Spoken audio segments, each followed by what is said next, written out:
Oh my gosh, welcome to the numero uno podcast of the Apology Podcast. It's Tap In, it's the Apology Podcast, but it is all things branding, it's all thing corporate, it's all things, oh my goodness. It's all It's things. all things. So today, we're going to talk about the brand you built versus the one you carried, a power conversation on identity and leadership with me, your host, Lisa Sunshine. Welcome again. So, what we're going to do today is we're going to just dive right in because one of the most brilliant people I know is with us today. So, when we talk about, I think, branding, this particular guy here, I've known probably about 7 years or so. And when we met, it was kind of by happenstance. It wasn't on purpose. It was a conference over at Southeastern University. And um, I think Tim got there early or just finished speaking or something. But his swag, honey, if you know Tim Cox, you know the man has swag. And so the people, we were there like 15 minutes early. And I was like, well, I'm going to go sit next to this guy because if he's got this type of swag, he's got to be cool. Sure. Swag attracts swag, right? Okay. Yeah. I'll take that. I'll take that. And so my guest today is a retired executive of the largest employee owned company in the United States of America. Wow. A powerhouse of influence and leadership, Tim Cox. So we're going to tap in with Tim today. Welcome. Thank you. Thank you for having me. There's some pretty, I don't know, high standard intro there. I don't know if I can live up to all that, but thank you. Yes, absolutely. So again, I mentioned we're going to just dive right in because I want to make sure I am getting the info right. Yeah. And so when we talk about the apology gift and all that entails, it entails ownership. It entails self identity, embracing self care, things of that nature. And when we talk about leadership, oh my gosh, as a leader, you have so much influence. And sometimes it's more power than authority True. Yeah. because, people walk in roles that their character can't really keep up with. Mm-hmm. Right. And so, how many years were you with that particular organization? You can say the name if you want. I don't. Yeah. I worked for public supermarkets for just over 40 years. Good gracious! So you started when you were 8. Yeah, How did you do that? exactly. Whoa! So from concept to the day you walked out to retirement, Mm-hmm. my goodness, 4 decades, Yep. A four long time. decades of But what a change. ride. Yep. It was Oh, of a course, blessing. Yes. because you look good. Thank you. So it didn't wear you to shreds. No, because Publix is a company and a brand whose philosophies, standards very much matched many of my own. So it Awesome. was a place where I could feel good about where I was working. So Yes. no, it did not wear me out. Yes. Yeah. So good because listen, we talked about, well, we'll talk about that later, but I'm Okay. I'm gonna get into my first question. So when we talk about um, corporate leadership Mm-hmm. and navigating who you are versus the role you play, let's start with how leadership shaped your true self. You're talking about 40 years. You grew up with this company. Mm-hmm. And when we talk about being true to yourself, that sometimes leads us to really, really cool relationships with people. Right. But if we're not able to embrace ourselves, then how in the world do we, only produce a product when we aren't growing Right. as an individual? And so, as a leader in that organization, tell me a little bit about um, navigating conflict and conflict resolution and Mm-hmm. leading people. And you Right. saw that struggle. Yeah. So I think to maybe one of your earlier points is that, to be a good leader, I guess to say it in the simplest terms I can, you better be a good leader of yourself, Hmm. right? You Hmm.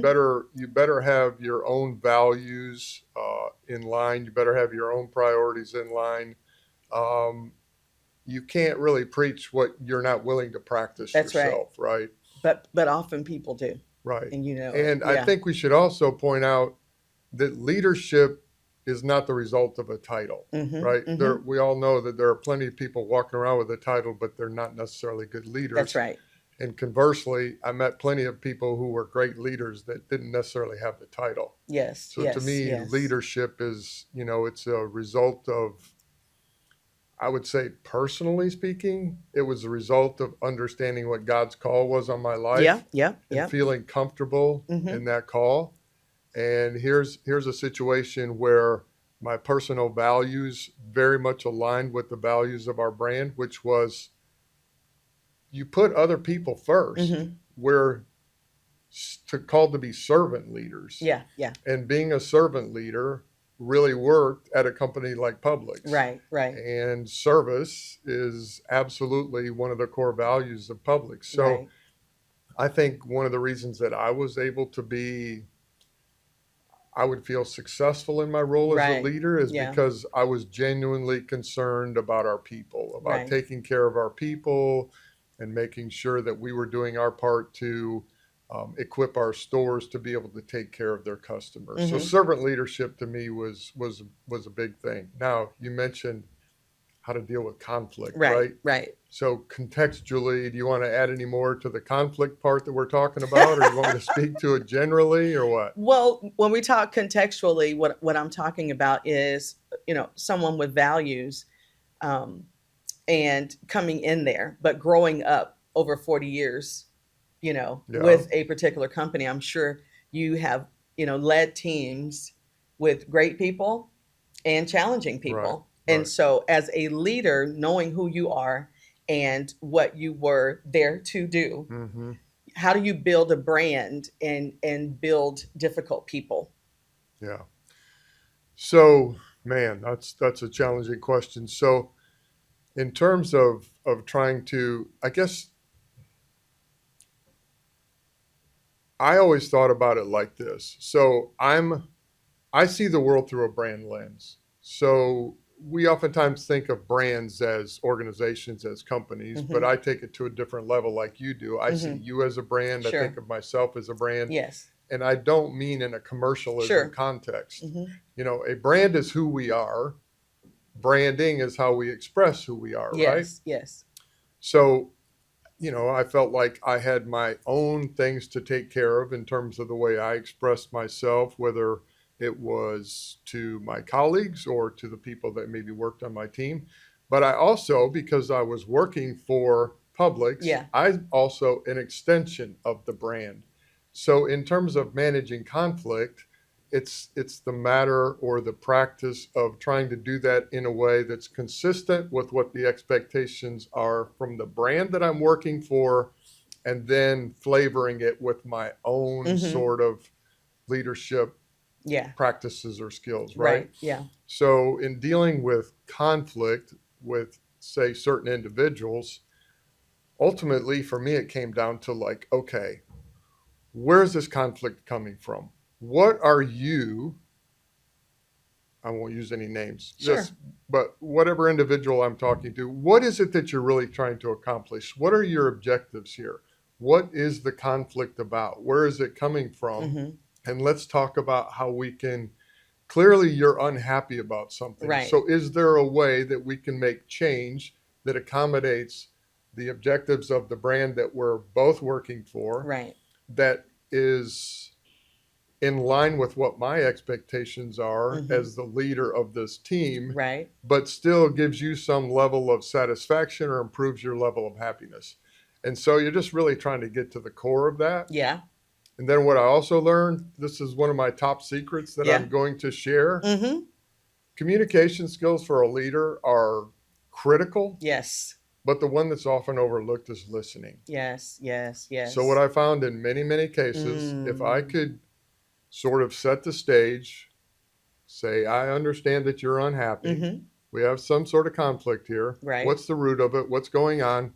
And then just sit back and listen. Yeah. Right. And Yeah. practice, good listening techniques like you're doing right now. You're Right. listening to me, you're Mhm. nodding. Yeah. And oftentimes I would find that person that was maybe unhappy, if I listened long enough, they would tend to solve their own problems Mm-hmm. Mm-hmm. and then walk out the door like, man, thank you. You helped me so much. Right. Yes. And all you did was listen. Yeah. Because the humanity of being seen is top tier. Right. It is literally next level. Right. And I would also add in that is discernment, because what is being shared sometimes Right. isn't the totality, Right. of what's really happening. Right. And so what you as a leader was able to do in 40 plus years with Publix is probably change the trajectory of people's careers and lives, because I would say you are probably one in a million when it comes to leadership, because your values, your faith played a huge role in how you treated people, Right. right? So let's talk about that for a minute. I think Yes. some people feel like if they're a person of faith, they don't always come to the realization that they're like, we're all called. We often hear like, I'm called to ministry, and we assume, oh, that's to be a preacher or that's to be a Oh no, worship not a leader or leader. whatever. And Yeah. it's like, no, we're all called and we have ministry that we're called to. But in my case, I realized that that was to be working for In the Publix. marketplace. And yes, we are affecting other people's lives For in the way sure. that we behave. So Yes. yes, we're trying to address and deal with performance Mm-hmm. and meeting certain expectations and doing great work.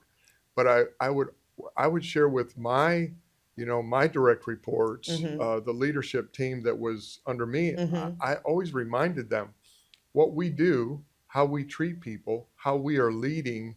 It not only affects the work, the output, but we're affecting people's lives. That's right. The way that these people leave at the end of the day and they go Yes. home to their families, like we Yes. go to home to our families, Yes. what we do, what we say, how we treat them is affecting them 24/7. That's right. So we have to take this seriously. Yes. Yeah. Yes. I appreciate you for saying that, because that's a segue into my next question.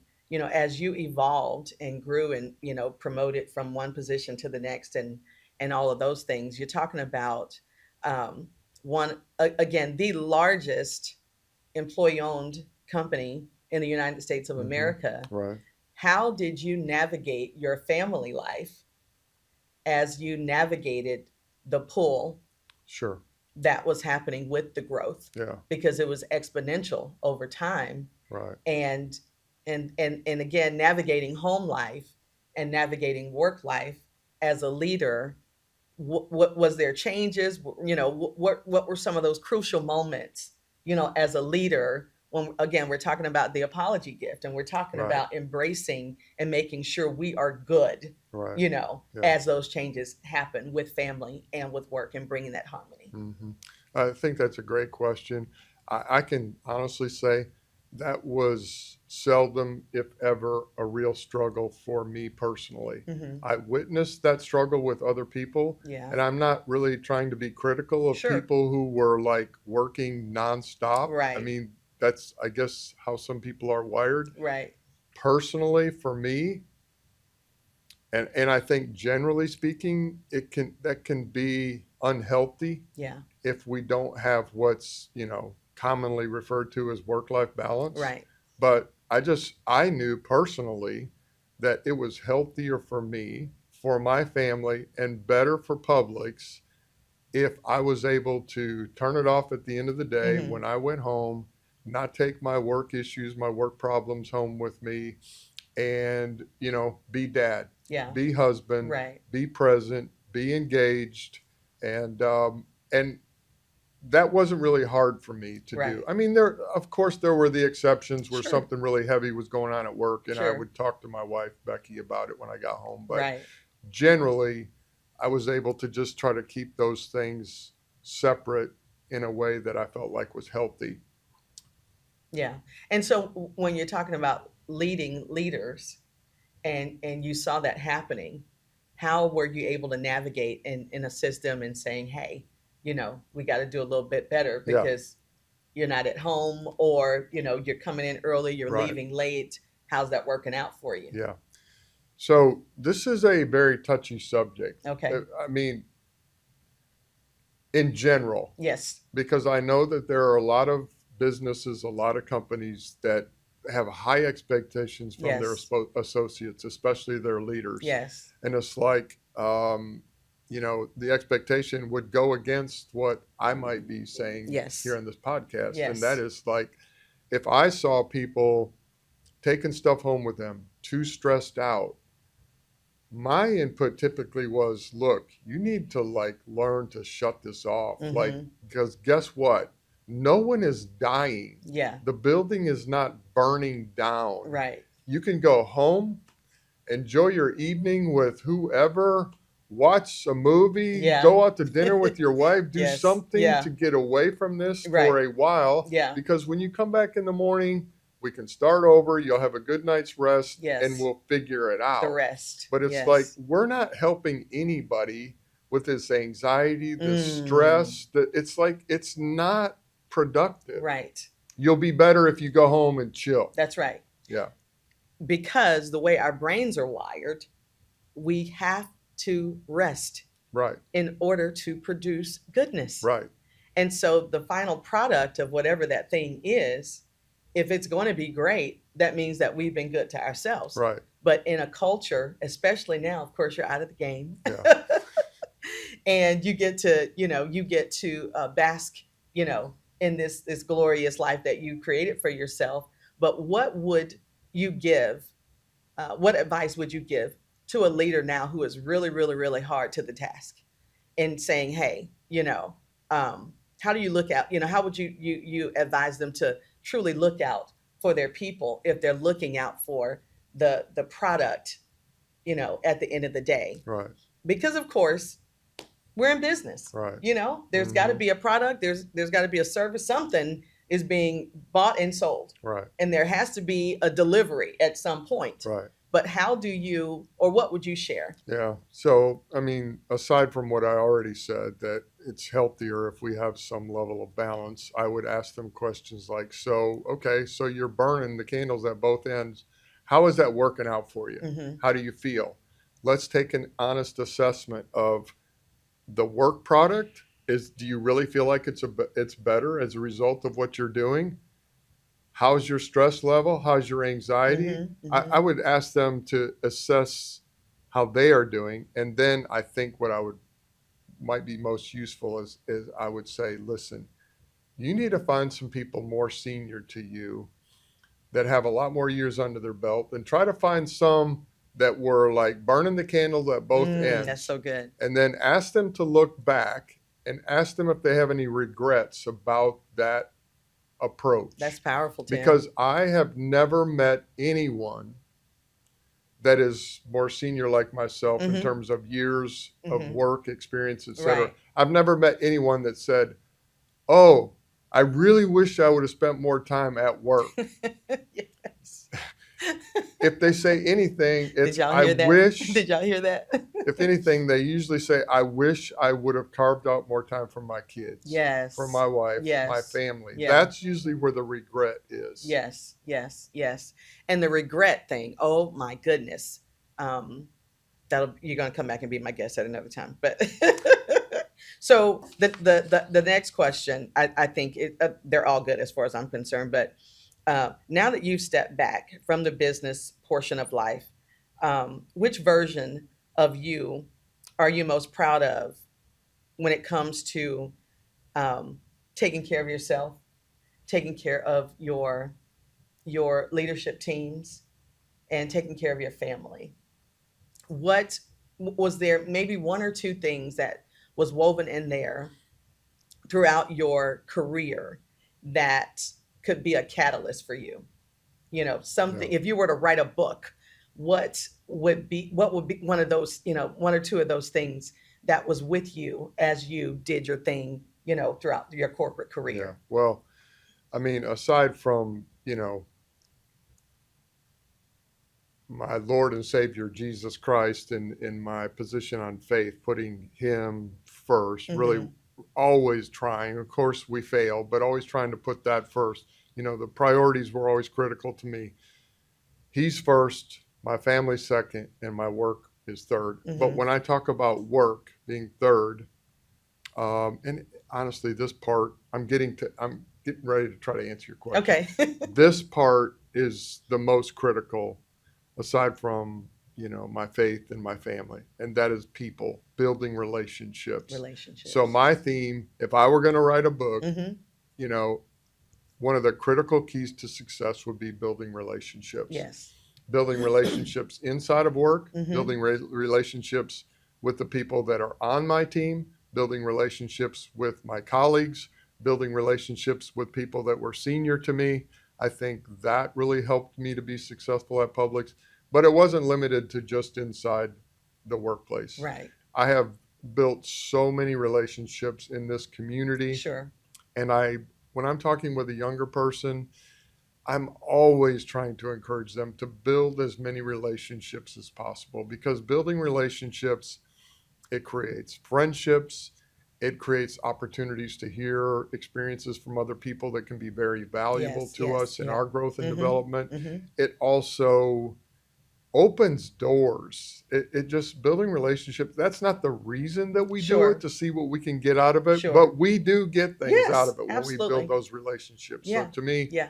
that is a core thing, building relationships. So if you were to write a book, the main topic would be building Right. relationships. Yes, absolutely. And listen, so as we have spent time tapping in with Tim today, what I want you to gather is not only those particular points of the building relationships, but be a person who is safe to be a builder.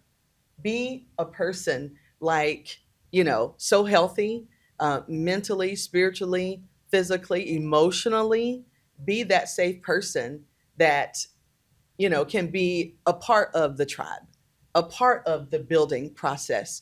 You're talking about over 40 years in a career with Publix in the branding sector, and building people is the code. Yeah. That's the Amen. yeah, that's Yep. the code. Building people is branding as well, like a solid piece of that. Mhm. So we are wrapping up, and thank you for No, being thank with you. me It's a on my jump off my pleasure. of tap in and listen. We have so much more, so much more. But when we talk about the apology gift and all that that entails, it's mental, it's healthy, it's mental health, it's spiritual health, it's emotional health. It is making sure that you are a gift to decide. No matter where you are, healing is your choice. So tap in, and I'll see you next time.